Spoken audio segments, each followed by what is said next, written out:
Bem antes da disputa nas urnas, os partidos políticos brasileiros já protagonizam embates para conquistar o voto da população nas eleições de 2014. Relembrar feitos do governo passado, buscar alianças e atacar os adversários são alguns dos argumentos usados para convencer o eleitorado. Você já tem candidato para as eleições presidenciais do ano que vem? Não, ainda não. Você acha que o jogo político já começou?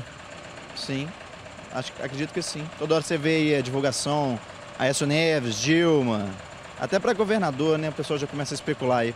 Eu acho que todo mundo quer entrar, mas para resolver mesmo, eu acho que nós não temos ainda um candidato que seja à altura. Mas nenhuma proposta bacana nova, só lembrar o que já fez. Com propostas mais concretas, mais plausíveis, né? Nada exorbitante, que a gente sabe que não vai cumprir, mas dentro da realidade possível do Brasil. Existe uma preocupação maior, não com a minha geração, mas a que vem atrás aí, ó. Esses jovens não têm preparo nenhum para um mundo melhor, para um mundo de consciência e um mundo ao qual você precisa de evolução em todos os sentidos. Isso eu não sei, isso é um caso a pensar, ainda tem muita água para passar por baixo dessa ponte ainda, né? E para você, a campanha das eleições federais e estaduais no Brasil em 2014 já começou? Para nos ajudar a refletir sobre esse assunto, eu converso com o professor da PUC Minas, do curso de Comunicação e jornalista João Carlos Firpe Sena. Professor João Carlos, agradeço a gentileza de nos conceder essa entrevista. Sem problemas. E professor, historicamente essa campanha eleitoral, essa pré-campanha, bem antes do período eleitoral mesmo, ela sempre começa assim, bem antes mesmo? Não, Ana, veja só, nem sempre a campanha é tão antecipada. Um fato novo que nós temos aí nesse cenário é o destaque que a presidente Dilma está tendo em termos de popularidade, em termos de reconhecimento. Ela tem uma ampla maioria no Congresso, que nenhum presidente tinha tido. O Fernando Henrique tinha 50%, Lula conseguiu 50 e poucos, ela tem mais de 70%. E tem uma aprovação popular nas pesquisas que também supera os 70%. E isso a coloca obrigatoriamente na cena política do ano que vem. E isso faz com que os adversários sejam obrigados a se anteciparem também. Então, o que está levando a campanha até esse início prematuro, vamos dizer assim, é a necessidade de começar logo a briga, porque senão a Dilma vai surfar e vai levar essa se não tiver um concorrente à altura. Professor, o senhor acabou de falar da nossa presidente Dilma Rousseff. Ela esteve há alguns dias em Belo Horizonte, em uma reunião do Partido dos Trabalhadores, e o senador Aécio Neves também, de outro partido, né, da oposição, também recentemente se declarou apto a presidir o partido dele, o PSDB. Esses movimentos também, esses elementos também podem colaborar para a gente identificar essa campanha antecipada? Sem dúvida que sim. O próprio Aécio não tinha interesse em entrar na campanha tão rapidamente. Ele foi meio obrigado pelo partido. O Fernando Henrique parece, como grande nome do partido PSDB, parece que percebeu que o Serra já não é um candidato viável pela idade, pelo desgaste, e jogou todas as fichas no Aécio. Isso fez com que o Aécio fosse obrigado a entrar logo nessa briga também. Eu acredito que ele preferiria esperar um pouco mais ou até mesmo nem entrar. Porque se o quadro estiver favorável a Dilma, com certeza, hoje as pesquisas dão vitória dela no primeiro turno, eu pessoalmente acredito que o Aécio preferiria até esperar 2018. Ele é jovem, ele tem cacife político e ele não é brigado com o PT. Ele tem uma posição muito tranquila em relação ao Lula. O Lula odeia o PSDB de São Paulo, não de Minas. A vitória da Dilma aqui, do Anastasia, ajudou a demonstrar isso. A coligação do Fernando Pimentel com o Aécio também demonstra isso. Eu acho que não existe uma guerra entre o Aécio e o Lula. Então o Aécio preferia deixar um pouco para frente, mas ele entrou porque foi obrigado. Então o jogo está cada vez mais aberto. A Marina também e o Eduardo Campos de Pernambuco estão também tendo que antecipar porque o jogo já está sendo julgado. Professor, o senhor citou aí dois dos principais personagens dessa disputa política no âmbito da presidência da República em 2014, o senador Aécio e a presidenta Dilma.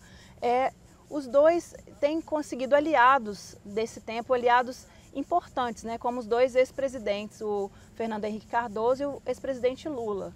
Pois é, esse é um elemento novo nessa campanha. Pela primeira vez nós temos 2 ex-presidentes absolutamente na ativa, trabalhando nos bastidores. O Lula nem se diz, né? Todo mundo sabe, ele tá aí correndo o país, correndo o mundo, ele está em campanha pela Dilma, ele governa quase junto com a Dilma, e o Fernando Henrique, depois de um período meia distância, resolveu voltar. O PSDB está procurando resgatar o governo do Fernando Henrique. O PSDB, para mim, o maior erro dele foi não saber fazer uma publicidade positiva do próprio governo do Fernando Henrique. Então, ele foi deixado meio de escanteio durante a campanha tanto do Alckmin quanto do Serra, e agora o partido percebeu que o governo dele fez coisas muito boas, inclusive deu a base econômica para o governo do Lula e da Dilma, e agora estão procurando mostrar isso. Então, é um bastidor muito interessante. Você tem 2 cachorros grandes brigando atrás dos candidatos, que é o Fernando Henrique de um lado e o Lula. Certamente o Lula tem um poder mais forte que o Fernando Henrique, não só pela aprovação dele, mas porque ele também está mais recente como ex-presidente. E isso ajuda, né, a favorecer o PT nessa história. Mas é uma briga boa, porque nós temos pelo menos 4 grandes personagens, 2 de cada lado. As primeiras pesquisas de intenções de voto para essas eleições presidenciais do ano que vem, de 2014, já começaram a mostrar até nomes novos, como o ministro do Supremo Tribunal Federal, Joaquim Barbosa. Esse é o momento de se especular mesmo sobre esses futuros adversários aí nas próximas eleições? Sem dúvida, esse é o famoso momento, né, do treino, de esquentar os tamboretes, né, ou seja, a campanha tem que ser formalizada a partir do começo do ano e no segundo semestre, em 1º de agosto, a campanha começa efetivamente.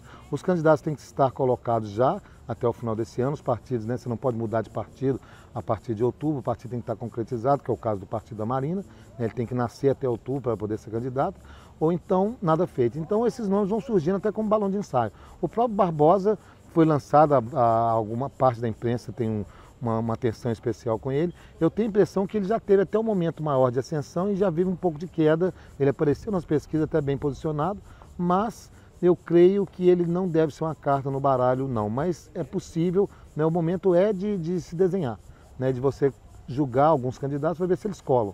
O Barbosa começou a colando, acho que tinha mais interesse da mídia em fazer o candidato, pela fraqueza da oposição, do PSDB, do que necessariamente por parte dele.